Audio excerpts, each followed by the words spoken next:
Well, joining me now on the phone is Max Kaiser, the journalist and broadcaster, live from Paris in France. Max, Goldman and Morgan now subject to regulation. Isn't this what critics of their highly geared dealing have been demanding for years? I'm not so sure, Ashton. I think this is a great way for them now to hide any close examination of their books. I think this is actually in the cards from the beginning because, as you know, Morgan and J.P. Morgan and Goldman Sachs have been involved in a tremendous amount of, let's call it euphemistically, money laundering over the years. And now by becoming a commercial bank, I believe that this is going to insulate themselves from any real close examination because they're going to be behind the firewall, behind Hank Paulson's firewall. You know, Hank Paulson has effectively hijacked the U.S. financial system. He's no different than the 9/11 hijackers as far as I'm concerned. He's a financial terrorist. And he's taken the U.S. banking system to the edge of the abyss, all for the benefit of the shareholders and his cronies at Goldman and J.P. Morgan. The U.S. taxpayer, the U.S. citizen, unfortunately, is going to get the short end of the stick. But doesn't the new regulatory provision, because they will now be holding companies, mean that we can expect loads of SEC, U.S. Treasury officials all flying around the world to Morgan Stanley and Goldman Sachs' offices, checking all the records, interviewing the staff, checking on probity?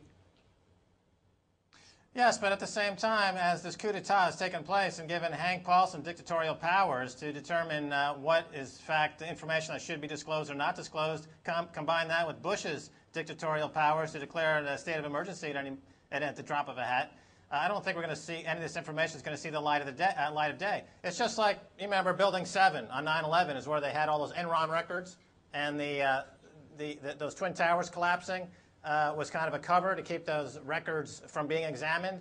You know, these guys will stop at nothing to keep their dirty laundry a secret. So even all the auditing companies, that now these banks will be have to be scrutinized by under federal law. What auditing companies? The ones that have been discredited for the last 10 years and going out of business, like Arthur Andersen, who's auditing Enron, for example. The auditing companies, the rating agencies, the Treasury Department, the Federal Reserve Bank. This is a criminal syndicate. This should be investigated under RICO. These guys are wholesale thieving of trillions of dollars.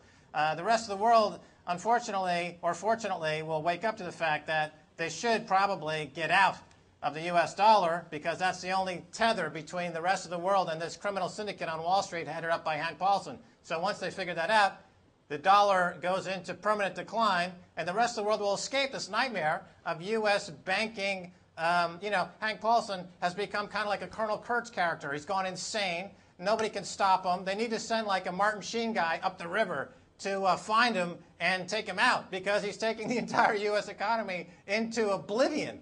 At the very least, will they at least have to pay more tax? Because after so many years, people have been saying the Goldman partners, when it was a partnership, they paid very little tax. Are they going to be extradited from some low-tax country with a non-extradition agreement? They're not going to stick around in the U.S. when the Americans are going to have their pitchforks ready to go in and take back their country. They're not going to stick around for that. That's for somebody else to do. Will the poor of America now be able to open current accounts? Grandmothers with, $10 to spare at Goldman Sachs branch. Ashton, I don't think you're getting the full picture here. In order to bail out these crooks, the Treasury and the Federal Reserve will flood the economy with trillions of dollars, which will take the value of the dollar down to zero. Sure, you can open an account at Goldman Sachs with your $100 retirement fund. Unfortunately, that $100 won't buy you won't buy you toilet paper. Toilet paper is going to be, this is more valuable than the U.S. dollar in a few weeks' time. $100 a sheet. This is $100. I can make dollars right here all I want. Here's $1,000. Here's $5,000. Here's $1 million. It's all going at complete zero. It's like the Weimar Republic. They'll say, have all the money you want. They want how did they pick Here's another $500 billion. It doesn't make any difference. It's all worthless. How did they pick the $700 billion figure anyway? Because there were some estimates of 1.3 trillion, then there was a 500. Where are they getting these numbers from? The $700 billion is an arbitrary sum, and it's not the extent to which they can launder this money. It just means that they can't go exceed that level at any given moment of their laundering scheme. Let me tell you how it works. In other words, they got this $700 billion slush fund. They can buy a mortgage for 50 cents on the dollar to help out their banking buddies. and then they can resell it for some other chump for 20 cents on the dollar, book a loss for the American public, take it off the $700 billion slush fund, and then repeat the process over and over again. And they can keep the circular motion of this money laundering scheme, multinational Ponzi scheme going, but now it's a controlled demolition. It's not unlike 9/11, which was a controlled demolition. This is a controlled demolition of the U.S. banking system. Hank Paulson has become the arsonist and pyromaniac in chief. His job is to, floor by floor, take the U.S. banking system down, take the U.S. dollar down to its absolute zero, and do so without upsetting his Chinese masters, his Middle Eastern masters. And he's a tyrant. Under the Constitution, Hank Paulson qualifies as a tyrant and should be taken up on charges. Under the Constitution, it's a constitutional obligation of every American to get Hank Paulson into a court of law as a tyrant. Well, you were talking about a question of timing. By the way, Building 7 is a bit more controversial. We'll have to save that for another time. But as to the timing, as long as the Chinese don't withdraw their dollars, does that mean that they could just stave off a real systemic economic collapse in the United States till after the election? I think that the word from China was that they were going to start dumping U.S. dollars. This is what triggered the bailout of Fannie Mae and Freddie Mac, because as you recall, the Chinese bondholders were made whole. The American shareholders got nothing. Interestingly enough, Afshin, Lehman Brothers was allowed to fail.